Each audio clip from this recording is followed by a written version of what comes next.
everybody just take a moment and imagine a house here.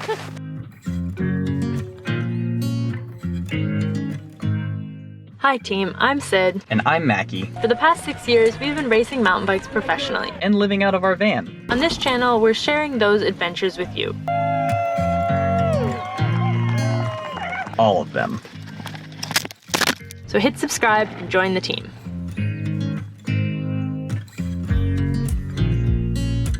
For many people, 2020 has been an opportunity to work on projects that they otherwise wouldn't have had time to work on. We, for example, redesigned our bike shed, launched a mountain biking board game, and started a second YouTube channel. My siblings decided to build a house. Why did you decide to build a tiny house? I just thought it'd be really fun to not have anything else in my life for about a year and be really overwhelmed with lots of things. Well, I've never built anything before, so I thought it would be a good learning experience. To make money. Except you're not getting paid. Except I'm not getting paid. I've always wanted to build a house. It's been a dream. And it felt like if we were going to be quarantining in New Mexico this year because of COVID, what a good time to build a house. It also started as a much smaller project and got a lot bigger. So, I mean, it was going to be like a few months, put up some straw bale, cool. And as we got into it, it expanded as these things do. I also think that in general, it would be good to have a little bit more hands-on skills. I have a lot of brain skills, but not too many hand skills. I've like done construction work, working as like kind of like a builder's or a carpenter's assistant, and then working as plumber's assistant. I think usually buildings happening on their terms and the style and design and the resources and all these things are oftentimes just more locked in sort of the norm or the convention. So I was really excited about the opportunity to like be able to see a project from ground up and do it exactly in the way that I would want to do it, or the way that me and my siblings would want to do it. So they convinced my parents to fund the project and started designing. I sort of feel like I heard you guys describe the original idea as like a straw bale fort. I never used the demeaning term fort myself, but there was a thought about doing it without a permit, about doing a much smaller structure. But our interest was always in sustainability, and I think if you're going to put a lot of resources into a building, you want to build a building that's going to last. Well, I have to say one of the things I've been most impressed by is the fact that you seem to have taught yourself SketchUp. I didn't think that was going to happen. If I'm honest. When we were first talking about this process, me, Remy, and Key, we were just like really casually like, oh, you just do some research into earthen floors. Like, oh, you just research straw bale. Like, oh, and someone just learned SketchUp. And we were like, oh, okay. Like, I didn't think it was actually going to become a thing. And it's just become like clear that it is a very useful tool and that there are ways to do it much more efficiently and ways to do it incredibly inefficiently. And slowly those efficient ways have come out. And we have like actually a really complex and specific SketchUp design right now, which is cool. And I'm grateful to have learned that skill. I think it'll probably come in useful somewhere in life. Before we explain what they've done so far, I think it's important to give you guys an idea of their experience building houses. What is your experience building houses? None.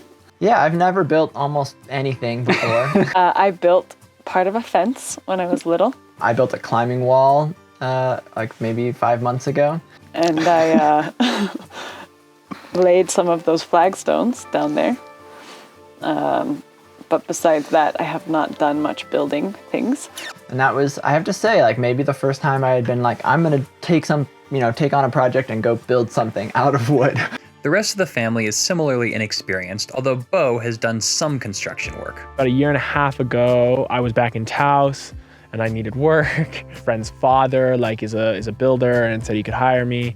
But that hasn't stopped all of us from getting involved. My siblings might have convinced me that I should be their electrician because I know more about electricity than them. I was like, cool, I can do that. I gotta go take a homeowner's electrician exam. Everybody doubted me. They were like, there's no way he's gonna pass it. So I went over and I passed it with an 88%. Thank you very much. We're not smug about that at all. Well, the only problem with being smug about it is that it turns out I ran the wrong size wire when we were digging trenches for this. So we had to undig a bunch of sections and run wire, and we were doing it at like 11 o'clock at night in a snowstorm.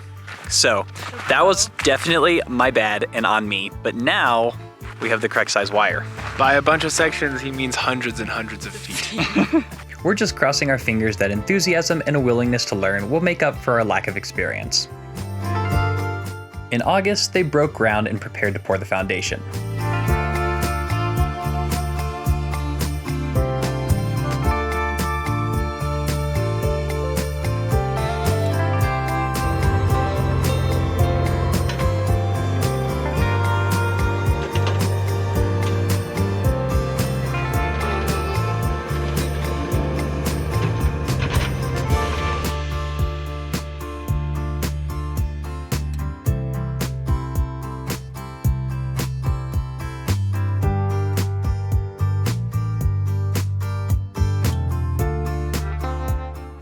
pretty crazy how much has happened in the past 24 hours after nothing much happening for 2 months.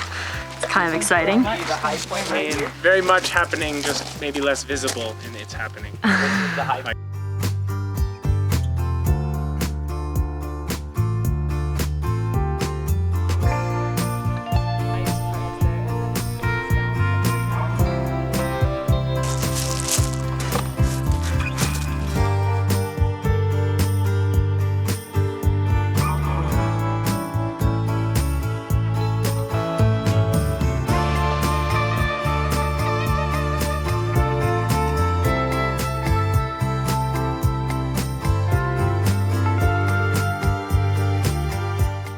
In September, the foundation got poured, followed by the stem wall.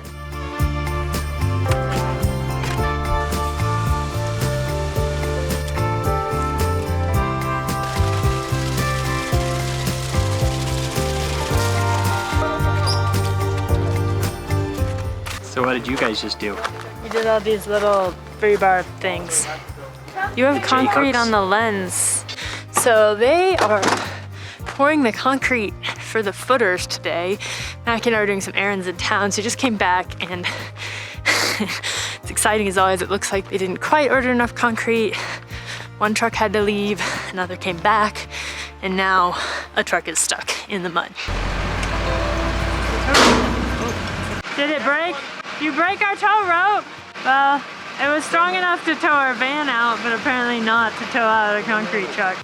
The thing has towed many things out of scrapes, but not concrete mixers, apparently. Sorry, Mackie and Sid's tow rope. How has it gone this morning, Key? It's okay. We miscalculated the amount of concrete we needed, Yeah, so we have about half of what we need. yikes. And the very first time we poured concrete, it was stuck, so when it came out, it like exploded out like poof, and then it like knocked off the wall and hit me in the face. It's all been a bit Is dramatic. your face okay? My face is okay. I got concrete off of it. So. Okay, And each person is gonna choose one, okay. and then they're going to place it into the concrete that is still not set, which is only this side. And then as you do so, you're going to say one intention you have for what you would like to be a foundation of this house. O purple rock, with you I lock my hopes for this wonderful house. And do not mock me and a shoe without a sock and a coat without a frock.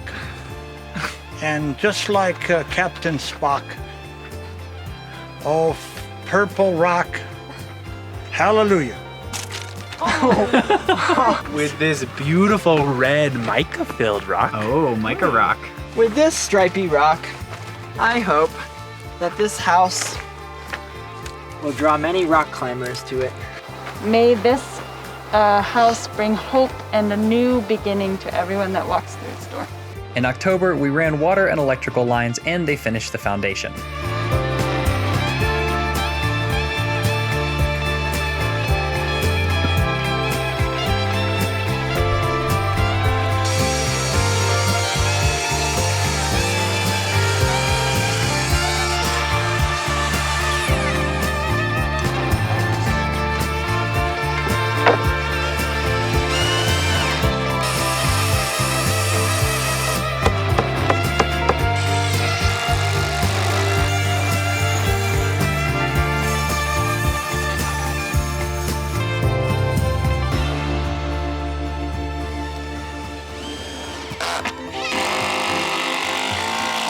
And now they're beginning to cut the timbers for the frame. Talk about your decision to go with post and beam, which may or may not be extremely difficult and a lot more difficult than doing it other ways.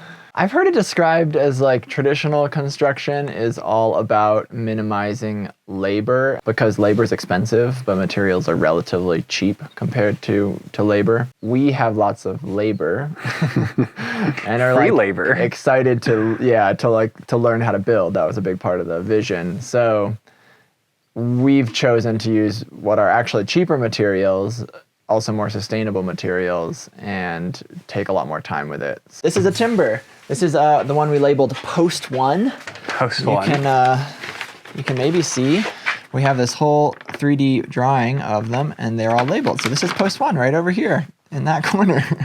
Yeah, basically timber framing is a giant puzzle of wood in 3 dimensions that you put together. So for example, this is called a tenon, and it's basically just a piece of this post that's going to stick up into a beam that comes across it that's going to have a hole the same size that it slides on top of. And then, for example, these things are mortises. That's the other side of a tenon, but just basically where another piece will slide into it. We can make cuts like this, right? And we can make cuts like that. We can make cuts like this. And so we can get a lot of this out with a saw this size. We're still trying to figure out our sort of mortising process, but making these holes is super tricky. So obviously you can take a drill and you can drill out a round hole here, but how do you get it to be a square, right? Drilling square holes is just hard. So what have you been doing? So we've been taking this huge chisel right here. If we need to drill a round hole and then take the corners and hammer them out with a chisel, that's sort of the traditional way to mortise a beam like this. Needless to say, they got a lot of work ahead of them, but given what I know about my siblings, I think they'll pull it off.